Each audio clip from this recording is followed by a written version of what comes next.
I have been going through what Carl Jung calls the process of individuation for a while now, but it really started exactly a year ago. There was a lot in my life leading up to this quantum shift that started, but I recognized it happening. I think it was May, June, July of 2025 last year. I remember shooting video diaries like this as I felt things started to change, and man. So it is August, 19th, I think. I think it's the 19th or 20th, 2026. It's Thursday. I'm at the gym again. Because the drive here and back in the gym is like the only therapy I have right now. Anyway, this process of individuation, the process of becoming one's true self, they say that the first half of your life is creating your persona to survive, and the second half of your life is peeling back all the layers and uncovering and becoming your true authentic self. And man, it's painful.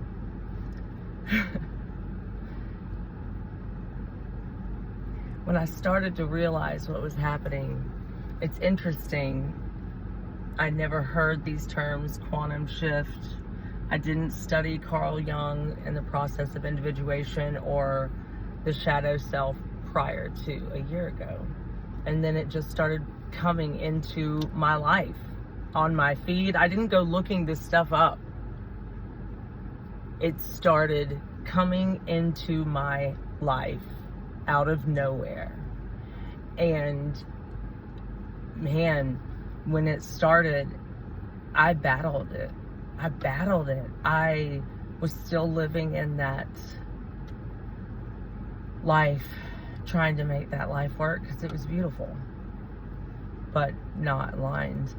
And I didn't go searching for these things, and then when they would come into my awareness, they'd stop me in my tracks and leave me in tears because it was speaking truth.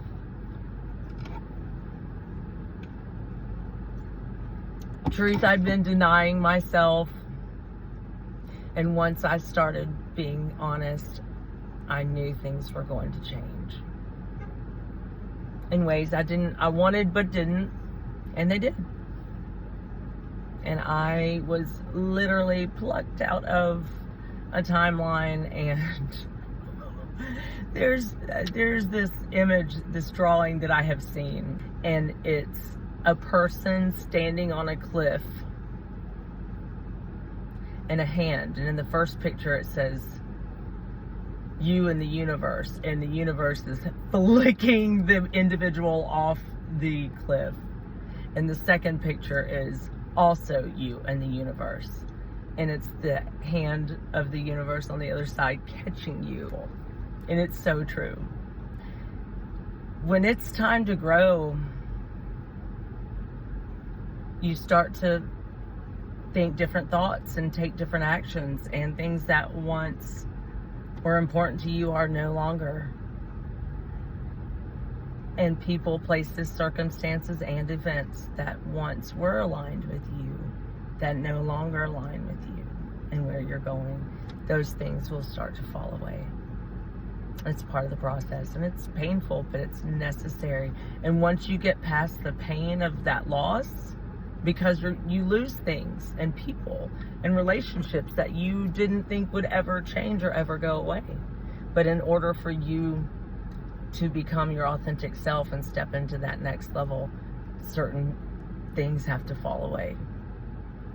And once you're through that pain, you do grow, you do get better, and you're able to look back on it and be like, oh, thank you.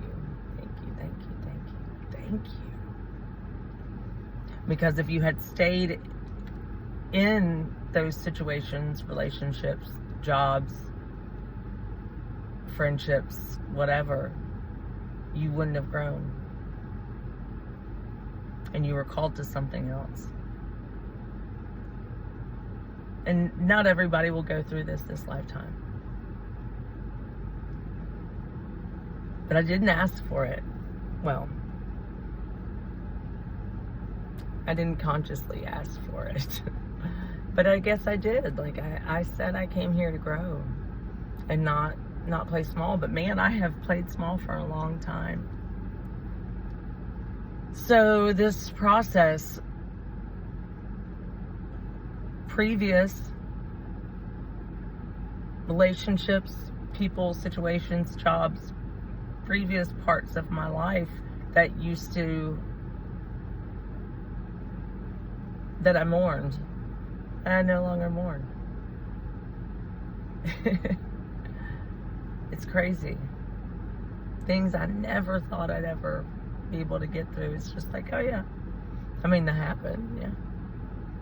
And I'm different. I wouldn't say I'm grateful for all the things that I've been through, but I am grateful that I live in the wisdom now and no longer in the wound. Well, for most of it, there's things I'm working through now. There's always things we're working through. But once I started to become conscious, it is an awakening. And you can't go back. But I don't want to. That was inauthentic, and I felt it. My soul felt it the whole time. And so now I'm in this liminal space, this in between.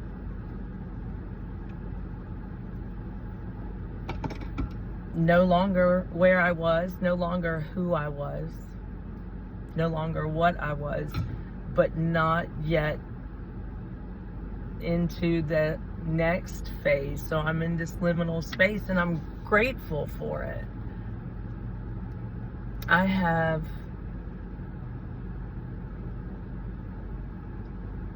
a life that I'm grateful and very uncomfortable because I'm in that liminal space. Like, it's an ego death.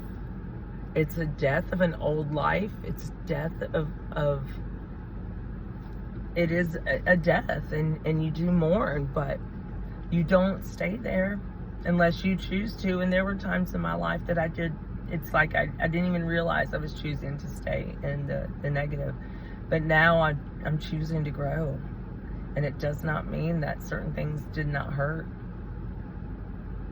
But you choose what you do with it, and I choose to grow.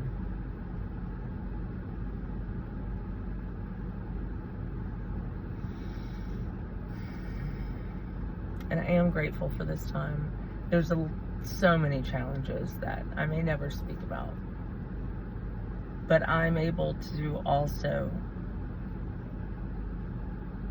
in my discomfort, in pain, still see the abundance and the blessings around me. I can live in gratitude and discomfort at the same time. I can.